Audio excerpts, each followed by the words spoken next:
গভীর জঙ্গলে এক রাজহাঁস তার ছানাদের নিয়ে থাকত। রাজহাঁসটি ছিল খুবই সহজ সরল। দিনে সে তার ছানাদের নিয়ে চড়ে বেড়াতো, আর সন্ধ্যা হলেই সে বড় আম গাছের নিচে তার ছানাদের নিয়ে থাকতো। আম গাছটিতে সে বছর খুব আম ধরেছিল, আর আম পেকেও গিয়েছিল। একদিন রাজহাঁস যখন তার ছানাদের নিয়ে ঘুমাচ্ছিল, তখন হঠাৎ করে একটি পাকা আম রাজহাঁসটির মাথায় এসে পড়ল। বেচারা রাজহাঁস মারা গেল। মা, হ্যাঁ হ্যাঁ, ভাই মা উঠছে না কেন? তার কি হয়েছে? ভাই আমটা মায়ের মাথায় পড়ার জন্য। মা আর দুনিয়াতে নেই। হু হু হু হু হু। মা আমাদের ছেড়ে অনেক দূরে চলে গেছে। রো এটা তুমি কি বলছো ভাই?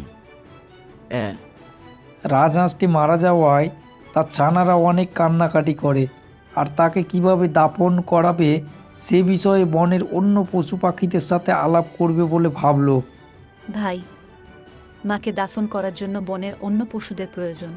তুমি ঠিক বলেছ ভাই। আমি যাই খরগোশের কাছে, আর এ ব্যাপারে কি করা যায় তার পরামর্শ নিয়ে আসে।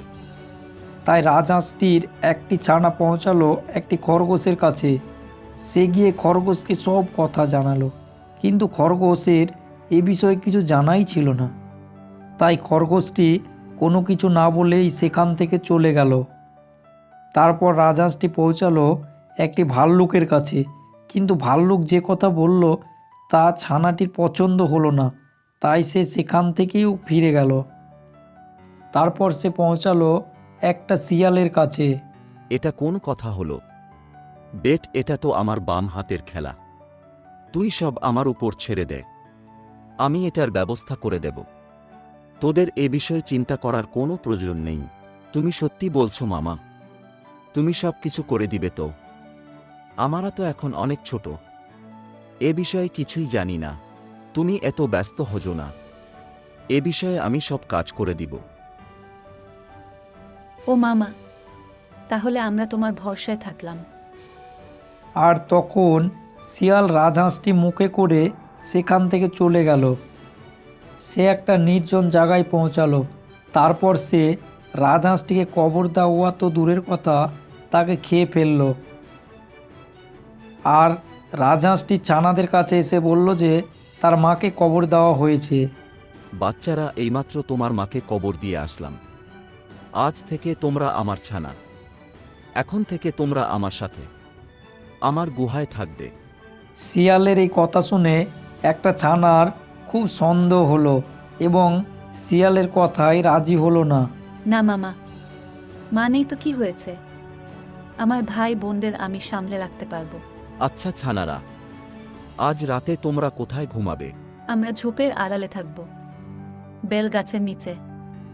আর কোথায় থাকব? হা হা হা হা হা। ঠিক আছে ছানারা, তোমরা সেখানেই থাকো। আমি রাতে তোমাদের দেখতে আসব। তোমরা আমাকে ভয় পেও না। দেখি তোমার মা রাতে ভূত হয়ে আছে কিনা। আমি যাচ্ছি, ঠিক আছে? শিয়াল সেখান থেকে চলে গেল, এবং ছানাদের মনে সন্দেহ সৃষ্টি হলো। শোনো, শিয়াল মামার উপর তোমরা কেউ বিশ্বাস করবে না। সে যা বলছে এগুলো সবই মিথ্যে। সে আমাদের মাকে কবর দিয়েছে, এ বিষয়ে আমার সন্দেহ হয়। আজ রাতে আমরা সবাই গুহার ভিতরে থাকব, যাতে শিয়াল বুঝতে না পারে আমরা কোথায়। বড় ভাইয়ের কথা মতো সব ছানারা গুহার ভিতরে আশ্রয় নিল।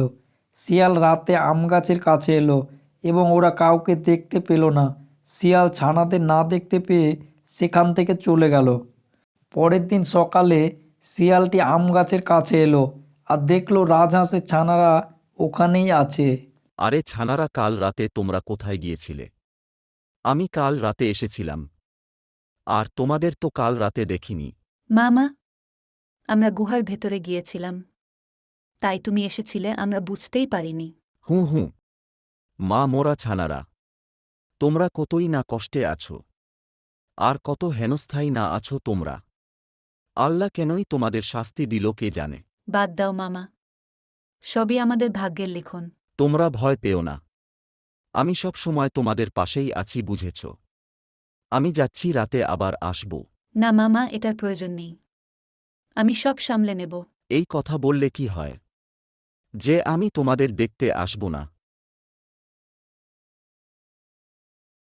শিয়ালের এমন আচরণে রাজহাঁসের ছানার সন্দেহ বিশ্বাসে পরিণত হলো। সে তার ভাই বোনদের নিয়ে ঝোপের আড়ালে থাকবে বলে স্থির করে। রাতে শিয়াল এলো, রাজহাঁসের ছানাদের খাবে বলে সব জায়গায় খুঁজতে লাগলো, কিন্তু কোথাও খুঁজে পেল না। অবশেষে পরের দিন সকালে সে ছানাদের জালে আটকে মুখে করে নিয়ে চলল। জালের ভিতর ছানারা অনেক ভয় পেয়ে গেল।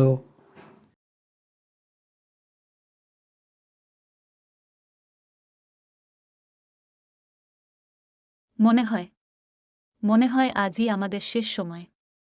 আজ আমাদের খেয়ে নেবে। ভয় পেও না, কিছু হবে না। অবশেষে শিয়ালটি একটি জোয়ার নদীর পাশ দিয়ে যাচ্ছিল। হঠাৎ জল চলে আসায় শিয়ালটি সেই জলে ডুবে যায় এবং হাঁসগুলো আবার সেই নদীতে ভাসতে শুরু করে এবং বেঁচে যায়।